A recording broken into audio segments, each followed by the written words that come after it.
அனைவருக்கும் வணக்கம் நண்பர்களே. இன்னைக்கு நம்முடைய பதிவில் எதை பற்றி பார்க்க போறோம்னா 60 வருடம் பிறகு வரக்கூடிய ஒரு சக்தி வாய்ந்த நாளுங்க.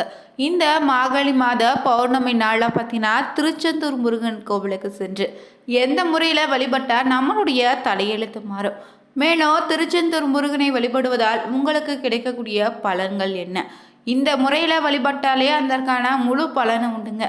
திருச்செந்தூர் கடற்கரை கோவில் பற்றி சில சுவாரஸ்யமான பதிவுகளை தெரிஞ்சுக்கலாம். இந்த வீடியோ ரொம்ப பயனுள்ளதாக இருக்கும். மேலும் புதியவராக இருந்தீங்கன்னா மறக்காமல் சேனலை சப்ஸ்கிரைப் பண்ணிவிட்டு கூடவே இருக்க பெல் பட்டனை கிளிக் பண்ணிக்கோங்க. தனிப்பட்ட முறையில் ஜாதகத்தில் இருக்கக்கூடிய பிரச்சனைக்கு சரியான ஒரு பரிகாரத்தை பெற்றுக்கொள்ள நினைத்தா வீடியோவில் டிஸ்கிரிப்ஷனில் ஃபோன் நம்பர் கொடுத்துருப்போம். அந்த நம்பருக்கு நீங்கள் கால் பண்ணி தெரிஞ்சுக்கலாம். வாங்க நண்பர்களே, வீடியோக்குள்ளே போகலாம். உலக புகழ்பெற்ற திருச்செந்தூர் முருகன் கோவிலில் பார்த்தீங்கன்னா பௌர்ணமி நாட்களில் ஆயிரக்கணக்கான பக்தர்கள் குவிவாங்க. பௌர்ணமி தினத்தில் கோவில் கடற்கரையில் தங்கி சுவாமி தரிசனம் செய்தாலே வேண்டுதல் நிறைவேறுன்னு பக்தர்களுடைய நீங்காத நம்பிக்கையாக இருக்குங்க. குன்றுக்கும் இடமில்லா குமர் இருப்பான்னு சொல்லுவாங்க.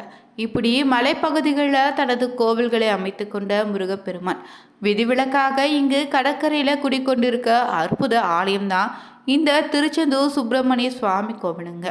இங்கு பார்த்தீங்கன்னா வழிபாட்டை முடித்துட்டு வெளியே வரும்போது உயர உயர போகும் வகையில் பாதை அமைத்திருக்கு. செந்தில் வேலனை கும்பிட்டவருக்கு இனி வாழ்க்கையில் ஏற்றந்தான் என்பதை சொல்லும் வகையில் இந்த நடைபாதையும் அமைந்திருக்கு. இந்த 6 படை வீடுகளில் 2ஆம் படை வீடான திருச்செந்தூர் சுப்பிரமணிய சுவாமி கோயிலில் முருகனை வழிபடுவதன் மூலம் உங்களுக்கு பார்த்தீங்கன்னா திருமண தடை நீங்கிடும், தொழில் அபிவிருத்தி உண்டாகும். மேலும் இந்த கோவிலில் பார்த்தீங்கன்னா விரதம் இருந்து திருச்செந்தூர் முருகப்பெருமானை தரிசித்துட்டாலே பார்த்தீங்கன்னா மீன் சமைத்து சாப்பிட்டு விரதத்தை நிறைவு செய்ய சிறப்பம்சமும் இந்த கோவிலில் தனியாக சொல்லப்படுதுங்க.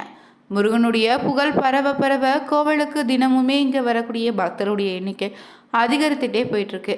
கடல் அலையான்னு தெரியாத அளவுக்கு மக்கள் வெள்ளம் திருச்செந்தூர் நோக்கி அணி அணியாக செல்ல தொடங்கிட்டாங்க. அதிலோ இந்த மார்கழி மாத பௌர்ணமி நாளில் முருகனுக்கு உகந்த நாளாக இருப்பதால் இந்த நாளை பார்த்தீங்கன்னா லட்சக்கணக்கான பக்தர்கள் பார்த்தீங்கன்னா திருச்செந்தூர் முருகனை தரிசிக்கக்கூடிய நாளாக அமைந்திருப்பது. இந்த நாளில் பார்த்தீங்கன்னா நீங்கள் திருச்செந்தூர் முருகனை வழிபடுவது உங்கள் வாழ்க்கையில் இருக்கக்கூடிய பிரச்சனையை தீர்க்கிடுங்க. பௌர்ணமி தினத்தில் திருச்செந்தூர் கடற்கரையில் பார்த்தீங்கன்னா முழு நிலவனை பார்த்து பூஜை செய்து அதிகாலையில் முருகப்பெருமானை தரிசித்தாலே நன்மைகள் அதிக அளவில் ஏற்படணும்னு சொல்லுவாங்க. பௌர்ணமி தினத்தில் கோயில் கடற்கரையில் தங்கி சுவாமி தரிசனம் செய்தாலே வேண்டுதல் நிறைவேறுதுன்னு பக்தர்களுடைய நம்பிக்கையாக இருக்குது. அந்த நம்பிக்கையின் அடிப்படையில் இங்கு கடந்த பார்த்திங்கன்னா சில நாட்களுக்கு முன்னாடியே பௌர்ணமி வரக்கூடிய நாளில் அதிகமான பக்தர்கள் காத்திருந்து இரவு முழுவதும் குடும்பமாக கடற்கரையில் தங்கியிருந்தேன் பரிகார பூஜைகளை செய்துட்டு வழிபாடு நடத்துகிறாங்க. இந்த நிலையில் மார்கழி மாத பௌர்ணமியை முன்னிட்டு பார்த்திங்கன்னா வெள்ளிக்கிழமை பார்த்தீங்கன்னா மாலை நேரம் தொடங்கி அடுத்த நாள் சனிக்கிழமை வரை பௌர்ணமி தேதி அமைந்திருக்கு. இந்த நாளில் பார்த்தீங்கன்னா அதிகாலை குடிச்சிட்டு விஸ்வரூப தரிசனத்தை முருகப்பெருமானை தரிசனம் செய்தது போல எல்லா விதனும் நன்மைகள் நிச்சயம் உங்கள் வாழ்க்கையில் உண்டாகுங்க. முருகப்பெருமானுடைய 60 வீடுகளில் 2ஆவது படை வீடுன்னு சொல்லக்கூடிய திருச்செந்தூர் திருத்தலம் பார்த்தீங்கன்னா கடற்கரையில் அமைந்தே ஒரே முருகன் கோவில் இது மட்டும்தாங்க. மற்ற ஊர்களில் அமைந்துள்ள கடலை இருந்து திருச்செந்தூர் கடல் கிடையாதுன்னு சொல்லுவாங்க. ஏன்னா இந்த கடல் முருகப்பெருமானுக்காக சிவபெருமானை உருவாக்கியதுன்னு திருப்புகழில் அருணகிரிநாதரும் குறிப்பிட்டிருக்காரு. பாலம் தேவராய சுவாமிகள்னே திருச்செந்தூர் தல புராணத்தை தமிழில் எழுதிய வெற்றி மாலை கவிராயருக்கு முருகப்பெருமானே நேரில் வந்து அருள் புரிந்த தலம்னு சொல்லப்படுதுங்க. இங்கு வாழ்க்கையில் என்ன பிரச்சனை வந்தாலும் அந்த பிரச்சனை நீங்க வேணும்னு மகிழ்ச்சி கிடைக்க வணங்க வேண்டிய ஒரே தெய்வம் தான் நம்ம முருகப்பெருமானுங்க. முருகனை வழிபடுவங்க உலகம் முழுவதும் கோடிக்கணக்கில் இப்போது இருக்காங்க. குழந்தை பாக்கியம் கிடைக்க, குருவருள் கிடைக்க, வேலை கிடைக்க, கஷ்டங்கள் தீர, தோஷங்கள் நீக்குவதற்குன்னு பலருமே பார்த்தீங்கன்னா இந்த திருச்செந்தூர் சென்று வந்தாலே சரியாகணும் ஒரு பரிகாரத்தை சொல்லியிருப்பாங்க. அதை நீங்களும் கேட்டிருப்பீங்க. திருச்செந்தூர் சென்று வரக்கூடிய அனைவருக்குமே பார்த்தீங்கன்னா பிரச்சனை அனைத்து தீர்ந்து விடுதே, தலையெழுத்து மாறி விடுதுன்னு கண்டிப்பாக நம்ம சொல்ல முடியாது. ஏன்னா திருச்செந்தூர் சென்று வந்தோம் ஒன்றுமே நடக்கலைன்னு புலம்பக்கூடிய நபர்களை நீங்கள் பார்த்துருக்கலாம். அப்படி இருந்தால் எப்படி நீங்கள் திருச்செந்தூர் சென்று வழிபட்டா உங்களுடைய தலையெழுத்து மாறு என்பதை தான் இந்த பதிவில் நம்ம தொடர்ந்து பார்க்குறோங்க. திருச்செந்தூர் சென்று நம்ம முருகனை தரிசனம் செய்வது முக்கியம் இல்லைங்க. முருகன் நம்மை காண வேண்டிய என்பது ஒரு முக்கியமான ஒரு விஷயங்க. திருச்செந்தூர் செல்வதற்கு முன்னாடி நீங்கள் முதல்ல பார்த்தீங்கன்னா உங்களுடைய உடலையும் மனதையும் தயார்படுத்தி வச்சுக்கணும்.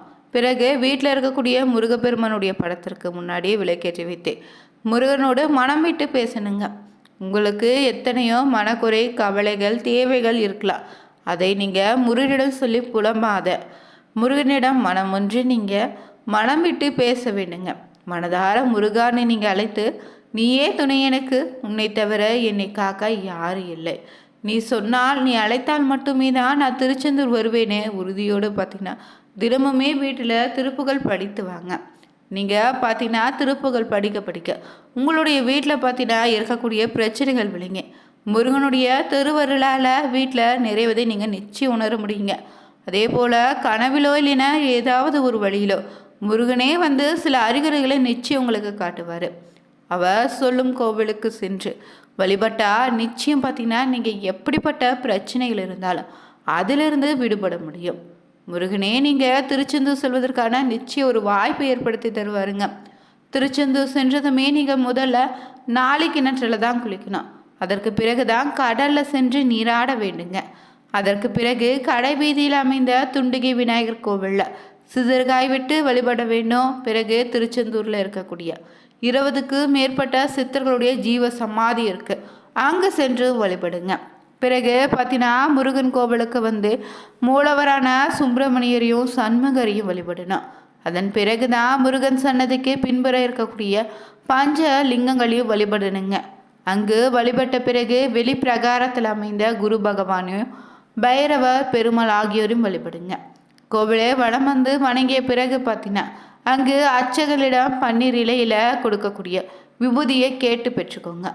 பன்னீர் இலையில் மட்டும் மொத்தம் 12 நரம்புகள் இருப்பதாக சொல்கிறாங்க. இந்த இலையில் வைத்து கொடுக்கக்கூடிய விபூதியே பார்த்திங்கன்னா முருகப்பெருமானே தன்னுடைய பன்னீர் கைகளாலோ பக்தர்களுக்கு பரிசாதத்தை வழங்குவதாகவும் சொல்லப்படுது. இங்கு பிரகாரத்தில் முருகப்பெருமான் சத்ரு சம்ஹார மூர்த்தி கோலத்தில் காட்சி தருவார். இவரை வழிபட்டு சென்றாலே எதிர்களால் ஏற்படக்கூடிய தொல்லைகள் நீங்கிடுங்க. அதே போல் மூலவர் சுப்பிரமணியருக்கு சண்முக அர்ச்சனை செய்து வழிபட்டால் சிறப்பான பலன் உண்டு. நீங்கள் திருச்செந்தூர் செல்வதாக இருந்தால் புதன்கிழமையில் புறப்பட்டு சென்று இரவு அங்கே தங்கியிருந்து வியாழக்கிழமை நாளில் முருகப்பெருமானை வழிபடுவது சரியான ஒரு நாளாக அமையும். குரு பகவானுக்கு முருகப்பெருமான் பார்த்தீங்கன்னா அருள் செய்த தலம் என்பதால் இங்கு முருகன் திருத்தலங்களில் திருச்செந்தூர் மட்டுமே முருகப்பெருமான் படைத்தல், காத்தல், அழித்தல்னு 3 தொழில்களையும் செய்யக்கூடிய பிரம்மா, விஷ்ணு, சிவன் மும்மூர்த்திகளின் வடிவமாக அருள் பாலிக்கிறாரு. இங்கு பார்த்தீங்கன்னா குறைந்தபட்சம் 8 மணி முதல் 9, 12 மணி வரை இங்கேயே இருக்குமாறு பார்த்துக்கோங்க. அப்போது தான் அந்த தெய்வத்தினுடைய முழு அருணும் கதிர்களும் நீங்கள் திருச்செந்தூர் திருத்தலத்துக்கு சென்றால் முக்கியமாக ஒரு இடத்துல சென்று வழிபட்டாலே முழுமையான பலன் கிடைக்குன்னு சொல்லுவாங்க.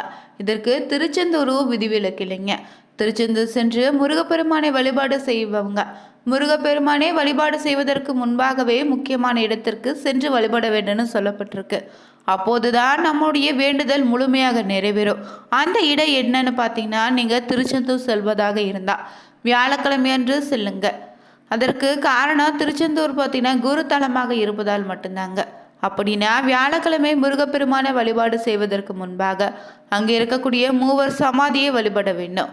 திருச்செந்தூர் ஆலயத்தை கட்டியவங்க மொத்தம் 5 பேருங்க. அதில் 3 பேர் அந்த இடத்துல ஜீவசமாதி அடைந்திருக்காங்க. அந்த ஜீவசமாதி இருக்கும் இடத்திற்கு சென்று அவங்களை வழிபாடு செய்து அங்கு அமைதியாக அமர்ந்து தியானம் செய்து அவங்களுடைய வேண்டுதலை முன்வைத்து பிறகுதான் முருகப்பெருமானை சென்று பிரார்த்தனை செய்து வேண்டுதலை நிறைவேறுன்னு சொல்லுவாங்க.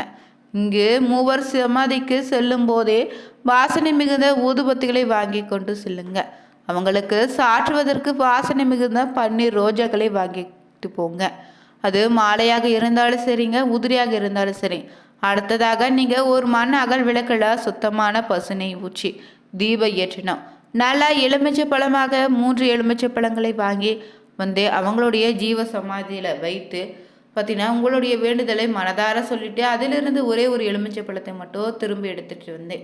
முருகன் பெருமானின் வழிபாடு செய்வதற்கு முன்னாடி இந்த மூவர் சமாதி இறையில் வழிபாடு செய்தாலே நிச்சயம் முருகப்பெருமானுடைய அருளால் உங்களுடைய தலையெழுத்து மாறும். தவறாமல் பௌர்ணமி நாளாக நீங்களோ திருச்செந்தூர் சென்று வழிபட்டால் உங்கள் வாழ்க்கையில் இருக்கக்கூடிய பிரச்சனை எதுவாக இருந்தாலும் சரியாகிடுங்க. இல்லை போக முடியும்னா வீட்டிலே நீங்கள் திருச்செந்தூர் படத்திற்கு வழிபட்டால் அதற்கான பலன். வீடியோ பிடிச்சிருந்தா ஓ முருகா போற்றி எனும் பதிவை 3 முறை கமெண்ட் பாக்ஸில் பதிவிடுங்க. புதியவராக இருந்தீங்கன்னா உற்சாக நியூஸ் சேனலை சப்ஸ்கிரைப் பண்ணிவிட்டு கூடவே இருக்க பெல் பட்டனை கிளிக் பண்ணிக்கோங்க. லைக் பண்ணுங்கள், ஷேர் பண்ணுங்கள், கமெண்ட் பண்ணுங்கள். Thank you viewers.